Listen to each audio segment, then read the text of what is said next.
విష్ణువుని నిర్జించాలని కోరికుంది. విష్ణువుని నిర్జించడం సాధ్యమా? సాధ్యం కాదు. ఆయనకి అచ్యుతుడు అని ఒక పేరు. అచ్యుత్ అంటే తీసేయడం, అచ్యుత్ అంటే తీయడానికి వీలు లేనిది. ఆయన్ని తీసేయడం ఎవరికి సాధ్యం కాదు. అందుకే భాగవతంలో ఒక మాట ఉంది, హిరణ్యకశిపుడు అన్ని లోకాల్లోనూ వెతికాడు విష్ణువు కోసం. విష్ణువు ఎక్కడున్నారు? ఆయనే చెప్పారు ఒక చోట, వాడు నా కోసం వెతికాడు, నేను ఎక్కడున్నానో తెలుసా? వాడి గుండెల్లోనే ఉన్నానన్నారు. ఆయన వాడి గుండెల్లోనే ఉన్నాడు. విష్ణువు ఎక్కడుంటాడు? విష్ణువు అన్ని ప్రాణుల యందు ఉంటాడు. ఆభరణముల అన్నిటి యందు బంగారం ఉన్నట్టు విశ్వమంతా విష్ణువు వ్యాపించి ఉంటాడు. హరిమయము విశ్వమంతయు, హరిమయము కాని ద్రవ్యము పరమాణువు లేదు వంశ పావన వింటే అంటాడు శుకాచార్యుల వారు పరీక్షితితో మాట్లాడుతూ.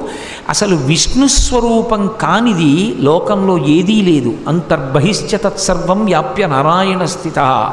అందుకే ఆ విష్ణువుని నిర్జించాలని కోరిక. విష్ణువు ధర్మపక్షపాతి.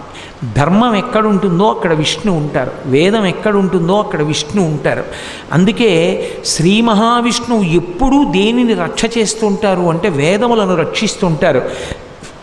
వేదరక్షణమే లోకరక్షణము, గోరక్షణమే లోకరక్షణము. ఈ విషయం బాగా స్థిరంగా ఉంచుకోవాలి. అందుకే మత్స్యావతారంలో ఆయన వేదములను రక్షించడానికి